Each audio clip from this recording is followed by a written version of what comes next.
देशाचीच नाही विश्वाची अशी अवस्था आहे की जर संतांनी सांगितलं होते की बुडते हे जन भेटले ना डोळा, त्याप्रमाणे समाजातल्या प्रत्येक स्तरामध्ये जे वाढतं दुःख, वाढतं समस्या, वाढते प्रॉब्लेम जे आहेत त्या सगळ्याला घेऊन कुठेतरी एक आशेचा किरण म्हणून अशा प्रकारचे कार्य सुरू होतात. आणि आपल्या धाराशिव शहरामध्ये डॉक्टर गपाट साहेब जे माझे 25 वर्षापासूनचे सहकारी आहेत, आम्ही वेगवेगळ्या क्षेत्रामध्ये वेगवेगळ्या उपक्रमामध्ये नेहमीच एकत्र कार्यरत असतो.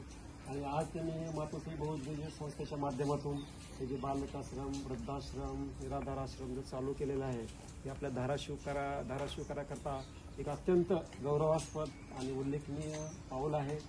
आणि त्यांचा पिंडच समाजकार्याचा आहे, आध्यात्मिक कार्याचा आहे. त्यामुळं जो माणूस स्वतः जागृत असतो तो इतरांना जागा केल्याशिवाय राहत नाही, इतरांचं दुःख कमी केल्याशिवाय राहत नाही. त्या दृष्टीनं एक महत्त्वाचं पाऊल त्यांनी उचललेलं आहे.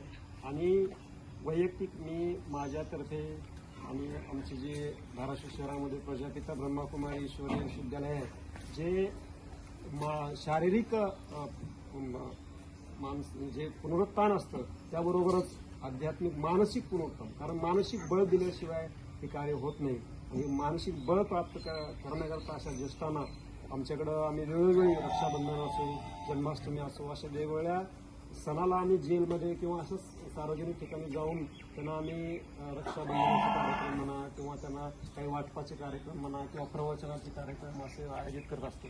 त्या माध्यमातून मी त्यांना आज आश्वस्त करतो की आम्ही पण वेळोवेळी आमच्या संस्थेच्या माध्यमातून येऊन अशा प्रकारचे आम्ही उपक्रम या ज्येष्ठांसाठी किंवा निराधार महिलांसाठी आम्ही राबवू असे मी त्यांना या ठिकाणी आजच्या प्रसंगी आश्वासन देतो. आणि या समाजकार्यामध्ये आमचा एक खारीचा वाटाही असेल असं मी त्यांना आश्वासन देऊन हे उल्लेखनीय कार्य चालू आहे. पुन्हा एकदा सरांचं आणि मॅडमचं आणि आपण सर्व आपणही ज्येष्ठ नागरिक संघटना असो किंवा विवाह संस्था असो या माध्यमातून आपणही जे कार्य करतायत ते कार्यसुद्धा अत्यंत उल्लेखनीय आहे. आणि आपलं सर्वांचंही या निमित्ताने मी सर्वांचं अभिनंदन करतो आणि पुन्हा एकदा सर्वांचं अभिनंदन करून धन्यवाद.